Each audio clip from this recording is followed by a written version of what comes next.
Hello, welcome back to my channel. I'm All Things Wrestling, and today I'm going to be giving my review for WWE Raw 12th of November 2018. We kick off the show with a tag team battle royale to determine the captains for the Raw Tag Team Survivor Series team. Braun Strowman comes out just after the match starts and destroys everybody in the ring.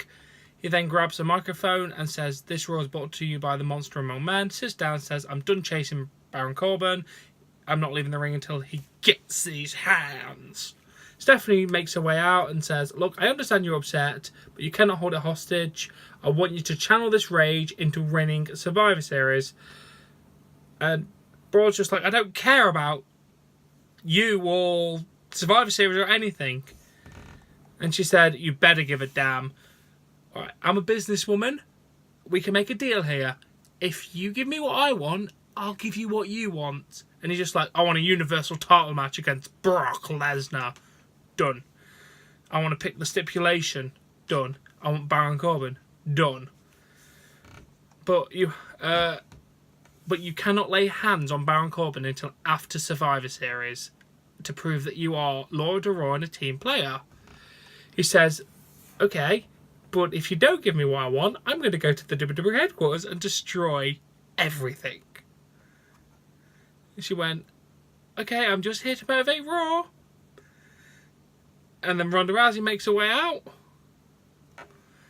Ronda takes the mic from Stephanie to avoid a pep talk. She says, "You cannot motivate me anymore. I'm going to destroy Becky." Then Baron makes his way to the ring. He just says we all need to calm down. He puts his arm on Ronda and then gets flipped over. She walks off. Braun gets straight into the face of Baron. It's just like, you're gonna get destroyed. And then that's it. That's a lovely, nice opening segment to kind of steer us towards the massive Survivor Series pay-per-view. I like the decent Braun being destructive at the start and just kind of not backing down to Stephanie, and her trying to demoralise him did not work in the slightest. It was great. We then have Ember versus Tamina after what happened last week. A lot of distractions by Nia Jax at ringside, leading to Tamina picking up the win with her father's signature move, Superfly Slash. After the match, a bit more of a beatdown onto Ember Moon. It was an okay match. I would like to see where they bring this rivalry to. But right now, them two are looking very dominant and strong, which is really, really good. Ember's looking a bit, but we'll have to wait and see what they're going to do with Ember because she's fantastic. Then we go to an in-ring segment with Seth Rollins and Corey Graves. He asks him about Survivor Series, and Seth is like, "Yes, I know I need to focus on Survivor Series, but tonight is tonight. We need to know why Dean did it." But no, he's not man enough to explain why. Then Dean showed up in a parking lot on top of a car with a flaming bin next to him. He goes on to just talk about saying that, "Oh, maybe I do regret my actions. Maybe I'm remorseful. Maybe my brother will be able to forgive me." He's like, "No. You made me think the Shield made me stronger. You made me stronger. But you made me weak. This jacket made me weak." And then he cast it into the fire. And it burns. So he renounces his Shield heritage. And then his motivation is everyone was making him weaker. So yeah, that was a great segment. Great segment. I love the use of the burning of the Shield jacket. That just did bring out a very good symbolic ending of the Shield. For now, when they decide to bring them back like 2 years later, because WWE. But yeah, I liked it. I like that we got some decent motivation. Then we had Kurt Angle's music play, which was then interrupted with Dolph Ziggler's music. Massive heel move, love it. Dolph and Drew come out. Drew said, I showed up on Raw, said I would take over. I've destroyed the Shield. Now I've destroyed Kurt Angle. Do you believe me? During the match, I just saw the win fade from Kurt's eyes, and he was crying. That's the most disgusting thing he's ever seen in his life. He said this is his show and he'll mould it into his image. There's no more room for weakness or nostalgia acts. Then interrupted by Finn Balor, who then says, you crossed the line last week, you could have just beaten Kurt. He then goes on to just have a little bit of a debate, and then it just ends up with Drew saying, you're going to have a match against the person who should have been the best in the world, Dolph Ziggler. And then a massive Drew McIntyre headbutt. We then have the match, which after a long, decent match, Balor managed to roll up Ziggler for the 3 count, which was good. I think a good, solid win for Finn Balor, while not making Drew McIntyre look strong. I would like to mention at this point, it has been noted that this was the end of the hour segment and Drew got it and not Seth and Dean. So that's a very good sign that we're very high on McIntyre. Then we go to a backstage segment where Stephanie says she's impressed with Finn for standing up to Drew and for winning tonight. He's on the Survivor Series team.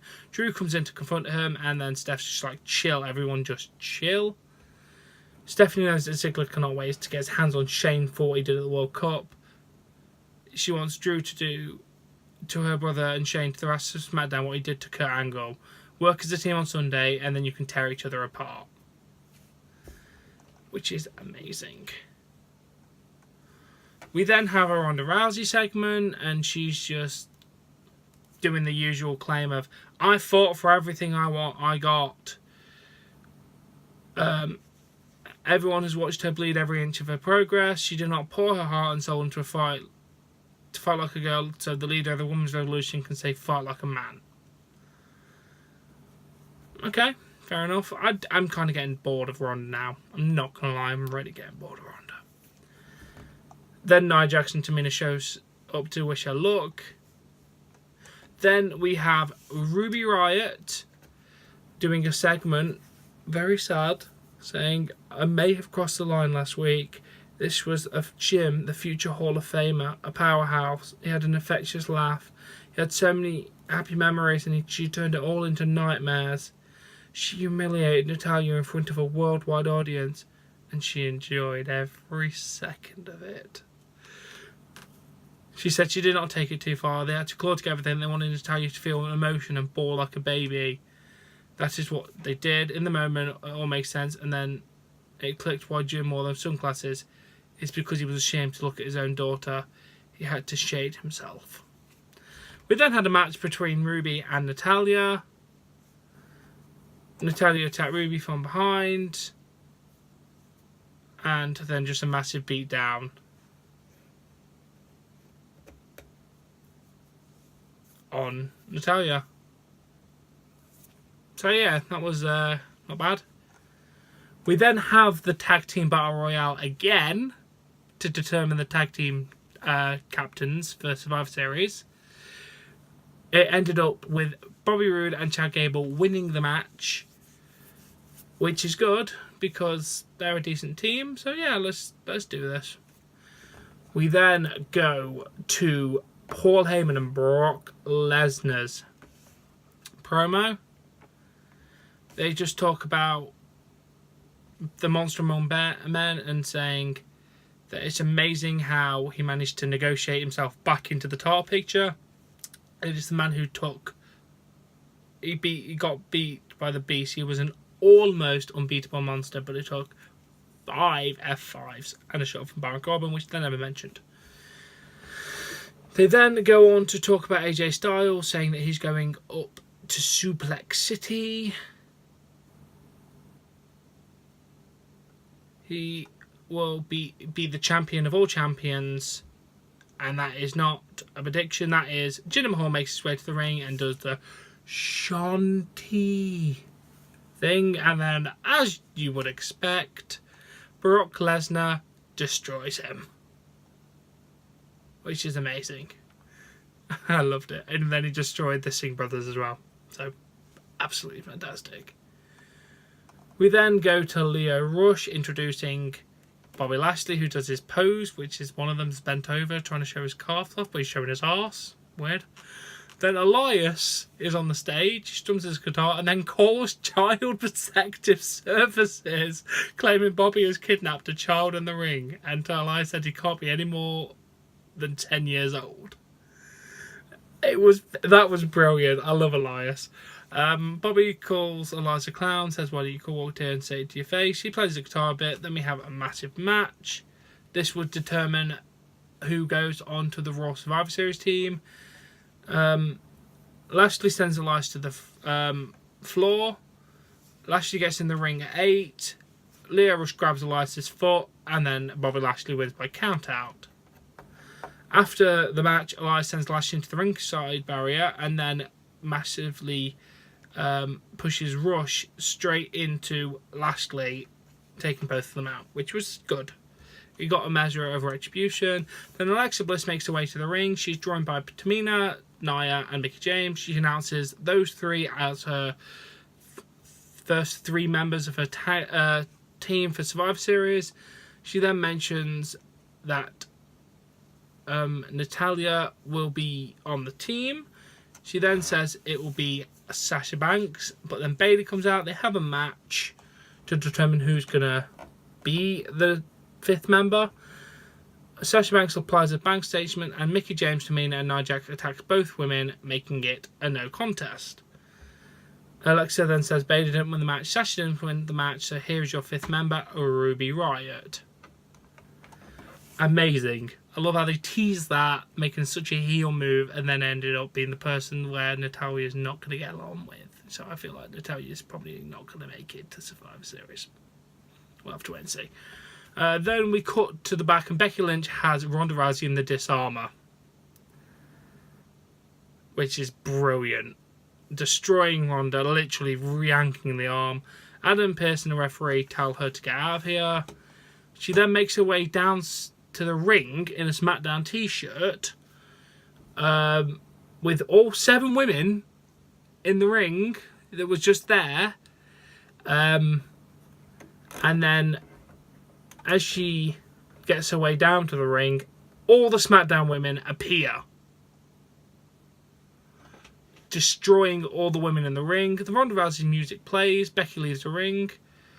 Just to be noted here that Becky was busted open from the nose, and there was a lot of blood on her hands and her face, which did make her look like a badass, I'm not gonna lie. Ronda took out a couple of women, and then Becky got in the ring with a chair, smacked her a few times, and then the SmackDown women left through the crowd.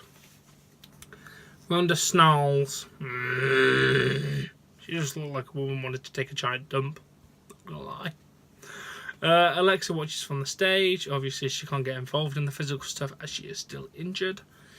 Baron Corbin says he doesn't know what happened. Stephanie yells at him and says, "This cannot happen Sunday. You best make sure we win on Sunday and you deal with this problem."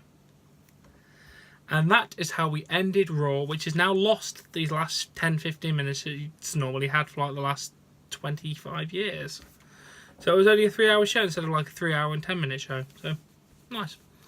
Yeah, that was a decent edition of Raw. I liked the whole SmackDown getting invading Raw part, which was decent because I was not expecting that at all tonight. We had a decent Drew McIntyre promo segment. We had a decent explanation from Dean and William burning the jacket. We had alright matches going on, like the Bobby Lashley Elias match was meh. Finn Balor Dolph Ziggler was a pretty alright match. The Tag Team Battle Royale was entertaining enough. It was an overall decent edition of Monday Night Raw. Now, I do hope you've enjoyed this review. If you have, please give this video a like.